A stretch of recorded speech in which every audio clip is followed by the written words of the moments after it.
Welcome back to the channel USD Coins, where we dive deep into the world of rare and valuable coins. If you're someone who loves the thrill of uncovering treasures hidden in plain sight or enjoys stories where tiny details can turn pocket change into a small fortune, you're going to love today's episode. We're about to unravel the incredible story behind a seemingly ordinary coin, the 1966 Liberty Quarter Dollar. A coin that most people wouldn't give a second glance to, yet some versions of this quarter have shocked collectors and numismatists around the world with a staggering estimated value of up to $7 million. Yes, you heard that right. $7 million for a 25-cent coin. But how could something with a face value of just 25 cents become worth more than most luxury homes? It all comes down to a fascinating mix of historical context, minting anomalies, collector demand, and a number of rare and mind-bending errors that make these coins the stuff of legend. Let's take a journey back to 1966, a time when the United States was in the midst of massive social, political, and economic changes. This was the post-silver era of American coinage. Just a couple of years prior, in 1965, the U.S. Mint made a monumental decision to remove silver from its circulating dimes and quarters due to rising silver prices and hoarding. As a result, the 1966 quarter was struck in a copper-nickel-clad composition, a drastic departure from the 90% silver content that had defined these coins for generations. While this change may have been practical for the economy, it also set the stage for an extraordinary sequence of minting issues and mistakes.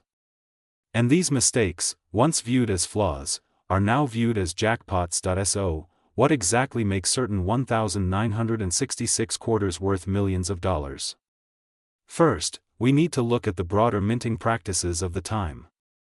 In 1966, the U.S. Mint was under immense pressure to produce coins rapidly due to a nationwide coin shortage. This was a period when coin collectors were blamed, perhaps unfairly, for taking coins out of circulation. As a result, to discourage hoarding and help mitigate the shortage, the Mint suspended the use of mint marks from 1965 through 1967. That means every quarter from 1966 was supposed to be produced without any mint mark, whether it was struck in Philadelphia, Denver, or San Francisco. However, despite the official mandate, there are verified examples of 1966 quarters that feature a D mint mark for Denver, and even more rarely, an S for San Francisco. These coins are extremely scarce and controversial. Many experts believe they may have been struck unofficially or slipped through as test strikes, experimental pieces, or even mint errors. The very presence of a mint mark on a 1966 quarter makes it a major anomaly, and if authenticated, these coins are among the rarest of the rare. The mere existence of a 1966 quarter with a mint mark can make its value skyrocket, but when combined with other dramatic errors, that's when you start entering million-dollar territory. Let's talk about some of these other dramatic errors. One of the most famous error types associated with the 1966 quarter is the double die error.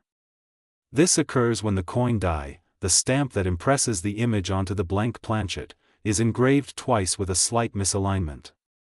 This causes visible doubling of the design elements, especially noticeable in the lettering, numbers, and profile of George Washington. A strong double die on a 1966 quarter is exceedingly rare and commands huge interest from collectors. The doubling can appear on the obverse, the front of the coin featuring Washington's profile, or the reverse, featuring the eagle, or both in very rare cases. Now imagine finding a 1966 quarter with strong doubling on the obverse, a visible mint mark that shouldn't exist, and possibly even being struck on a silver planchet instead of the standard copper nickel. Yes, silver planchet errors from 1966 have been discovered, coins that, whether by mistake or deliberate decision during the transition period, were struck on leftover silver blanks from 1964 or earlier.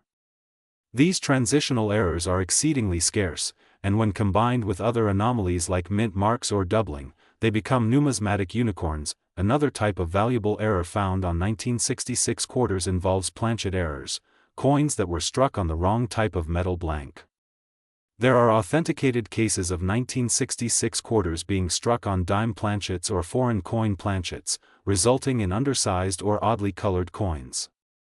There are also known examples of off-center strikes, where the design is visibly shifted due to improper alignment during minting. Some of these off-center errors are dramatic, with over 50% of the design missing, yet the date and profile still visible. The rarity and eye appeal of these coins contribute significantly to their value. There are also examples of multiple strike errors, where a coin is struck more than once by the die, resulting in overlapping or ghosted images. These types of errors are incredibly scarce and highly collectible. A 1966 quarter with a multiple strike error and another anomaly like a mint mark or silver planchet would be considered a once-in-a-lifetime find. Then there's the matter of condition. For any coin, condition is king. A common 1966 quarter in average circulated condition is worth its face value. But if that same coin exhibits a rare error and is found in mint state, meaning it has never been circulated and retains its original luster, its value can rise astronomically. Coins graded MS-65 or higher by reputable grading services such as PCGS or NGC command premium prices. Add a unique error to that equation and you're looking at 5, 6, or even 7 figures at auction. Let's explore a few real-world examples that support the idea of a 1966 quarter being worth millions. In recent years, collectors have uncovered 1966 quarters with incredibly rare characteristics and brought them to auction. While most don't hit the $7 million mark, some have come remarkably close depending on the combination of condition, error, and provenance. A 1966 quarter with a full strike, strong doubling, and possibly struck on a silver planchet has fetched six-figure sums. Factor in a unique mint mark, something that's not supposed to exist for that year, and the value increases exponentially due to its uniqueness and historical significance. The allure of the $7 million quarter lies not just in its material composition or even the technical errors, but in the story it tells. A story of a coin minted during a time of transition and turmoil, a coin that should not exist in the form that it does, and a coin that proves even in highly regulated systems, anomalies can and do occur. For serious collectors, that narrative is just as important as the error itself. Owning such a coin is like owning a piece of secret history, a quiet rebellion against the norm that somehow escaped the eyes of inspectors and quality control. Now, let's entertain the possibility that one of these ultra-rare 1966 quarters, perhaps one with multiple layers of error, a visible S mint mark, a full obverse and reverse double die, a silver planchet, and pristine mint condition, could command up to $7 million. Such a coin would be unique, a true one-of-a-kind specimen with no known equal. Collectors and institutions would fiercely compete for the chance to own it. Auction houses would spotlight it as a once-in-a-century offering. Museums might even try to acquire it as a historic artifact rather than just a coin. The combination of error rarity, historical significance, and top-tier condition would elevate this coin into the pantheon of world-famous numismatic treasures. And here's where it gets even more exciting. There is the possibility that such a coin hasn't even been discovered yet. It could be sitting in a jar of change on someone's kitchen counter, buried in a box of old coins at a garage sale, or lying unnoticed in a family heirloom collection. The idea that a small, overlooked piece of metal could be worth millions is what keeps the numismatic world buzzing with excitement and hope. That thrill of the hunt, that dream of discovery, it's the magic of coin collecting. So, how can you tell if you've got one of these extraordinary coins in your possession? Start with the basics. Examine any 1966 quarters you come across under good lighting and, ideally, with a magnifying glass or loupe. Look closely at the date. Is there any sign of doubling in the numbers? Check the lettering, especially Liberty and In God We Trust, for any signs of unusual spacing or ghosting. Flip the coin and inspect the eagle. Are the feathers sharp or oddly blurred? Do the words United States of America or quarter dollar appear doubled? Then, pay attention to the weight and sound of the coin.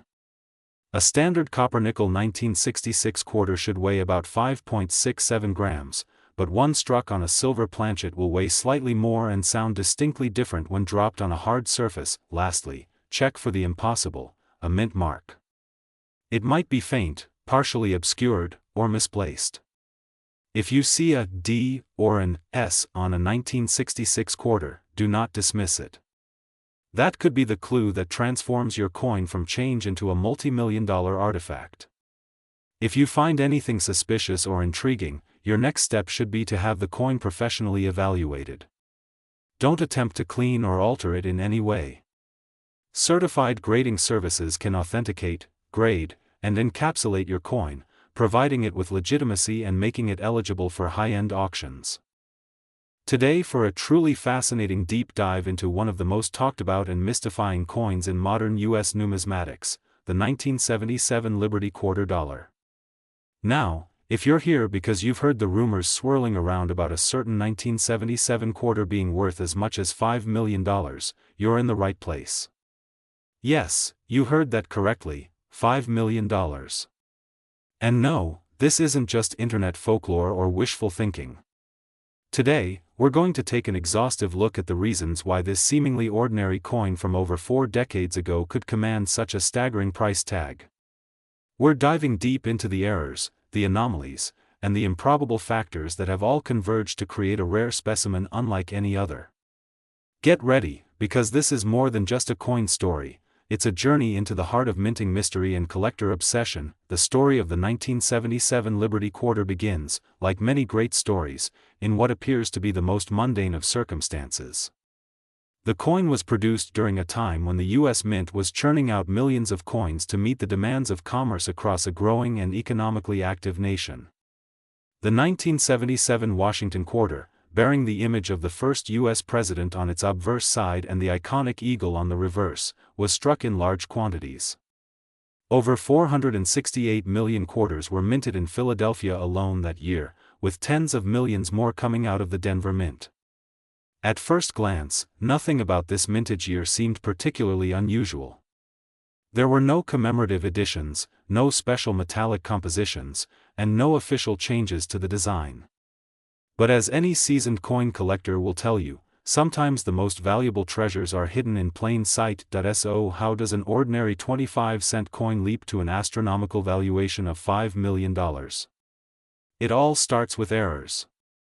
Not just any errors, but rare, significant, and nearly impossible minting mistakes that, when they occur, produce coins so unique they defy standard valuation metrics. The U.S. Mint is generally very precise. The machinery, the personnel, the quality control, all are designed to prevent errors. But in 1977, for reasons still debated among experts, a small number of quarters were struck with a confluence of errors so severe and so bizarre that they created numismatic unicorns, coins that should not exist, yet somehow do. The most talked about 1977 Liberty Quarter error begins with its planchet, the metal disc that is struck to create the coin. Normally, quarters minted from 1965 onward were produced using a clad composition, a copper core sandwiched between 2 layers of cupronickel. But a few rare 1977 quarters were struck on planchets meant for entirely different coins. One such known example involves a quarter struck on a planchet intended for a foreign coin. Others have been found on experimental or transitional metal compositions, giving the coin an entirely different color and weight. These compositional errors are already extremely rare, but they're just the beginning. Imagine a 1977 quarter that was struck on a silver planchet, something the U.S. Mint hadn't officially used for general circulation quarters since 1964. The appearance of such a coin raises a number of questions. Was it an accidental striking using old or leftover blanks? Was it a test strike for some unknown purpose? Or was it a clandestine creation by a mint worker? Regardless of how it came to be, the value of such a piece skyrockets simply because its existence breaks the rules of what should have been possible at the time. These planchet errors alone can push a coin into the high thousands, sometimes tens of thousands, but combined with other errors, the value can rise exponentially. Another category of mistake that contributes to the 1977 quarter's legend is the double strike error. In normal minting, a coin is struck once with great force between 2 dies. However, if a coin is not properly ejected from the striking chamber, it may be struck again, resulting in a double image. Some 1977 quarters show distinct doubling on both the obverse and reverse sides. When this doubling is clean and visible without magnification, it's considered highly desirable. But the Holy Grail is a multiple strike quarter that shows misalignment, rotation, or striking off-center. These anomalies not only provide visual intrigue but also drastically increase the rarity and value of the coin. Then we have die errors. Dies are the hardened metal pieces used to strike the design into the coin. Over time, or due to poor maintenance, these dies can crack, chip, or become misaligned. Die cracks can create raised lines across the coin that don't belong, while misaligned dies can create off-center designs. One particularly famous error involves the bicentennial reverse, mistakenly used on a 1977 quarter. While unconfirmed and extremely rare, some believe that remnants of old reverse dies, particularly from the 1976 bicentennial issue, may have accidentally been used, leaving faint traces of an outdated design underneath the standard eagle motif. Even a whisper of this type of error sends collectors into a frenzy. Let's not forget about the all-important mint mark. In 1977, coins were produced at the Philadelphia and Denver mints, denoted by a D for Denver and, interestingly, nothing for Philadelphia, as that mint did not mark quarters with a P until 1980. However, there are rumors and occasional claims of 1977 quarters bearing a P mint mark, raising questions about their origin. Could it have been an experimental strike in preparation for the future adoption of mint marks at Philadelphia? Or was it a rogue employee or an unpublicized test? Even if such a quarter was a fantasy piece created without authorization, the controversy and mystery surrounding it add to its allure and value. Now, imagine all these elements: an off-metal planchet, a double or triple strike, misaligned dies, ghostly impressions of an outdated design, and a mysterious or misplaced mint mark, occurring together in a single coin. Such a specimen would be so exceedingly rare that its price becomes not just a reflection of metal and error, but of legend. The buzz surrounding the $5 million valuation stems from rumors and whispers about one such coin discovered in a private collection, reportedly possessing multiple high-grade errors in a near-perfect uncirculated condition. While its existence is difficult to verify publicly due to privacy and security concerns, its legend persists, fueling the imagination of collectors worldwide. So, what are the actual chances of finding one of these ultra-rare 1977 quarters in the wild? Surprisingly, better than you might think, but still astronomically slim. Coin rolls, old change jars, estate sales, and forgotten collections occasionally yield surprises. There have been multiple reports of unusual 1977 quarters surfacing in recent years. While most turn out to be minor errors or curiosities, a few have made their way into auctions and private sales, fetching tens of thousands, sometimes more, depending on the combination and clarity of errors. The key is careful examination. Even a small die crack or a barely noticeable planchet anomaly could be the clue to something much more significant. Collectors often advise that anyone who thinks they've stumbled upon a rare 1977 quarter should have the coin graded and authenticated by a reputable third-party service like PCGS or NGC. These organizations provide not only verification of the coin's legitimacy but also assign it a grade, which can dramatically influence its value.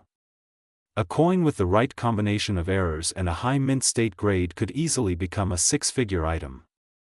And if it's the unicorn, if it's the rumored $5 million piece, then you may be holding one of the most valuable coins ever created in the United States. Of course, not everyone agrees on the $5 million valuation. Skeptics argue that no quarter, regardless of its errors, could reasonably command such a price. They point out that valuations at that level are often speculative, driven by hype or private sales that lack transparency. However, in the world of high-end numismatics, rarity and mystique often trump logic. Coins have sold for millions for reasons far less compelling than those associated with the mysterious 1977 quarter. The historical precedent exists. And in an age where unique collectibles fetch astronomical sums, just look at baseball cards, comic books, and NFTs, it's not beyond belief that a one-of-a-kind error coin could cross the multi-million-dollar threshold. Adding to the intrigue are the rumors surrounding the coin's original discovery. Some say it was found in a vending machine in the early 2000s. Others claim it came from a forgotten bank roll hidden in a relative's attic. One popular tale suggests it was handed out as change at a flea market, only to be recognized by an eagle-eyed collector who noticed something unusual about its weight and luster. These origin stories may never be verified, but they enhance the mythos surrounding the coin and draw more eyes to the 1977 quarter as a category worth hunting. Another reason for the value inflation is the role of social media and digital marketplaces. Once a rare coin like this enters public awareness, especially with viral videos, speculative articles, and online auctions, its perceived value can skyrocket. Even if only one or two specimens exist, the mere possibility ignites demand. Collectors and investors alike begin to scour their change, buy up unsearched rolls, and compete fiercely at auctions, all hoping to strike it rich with a single coin.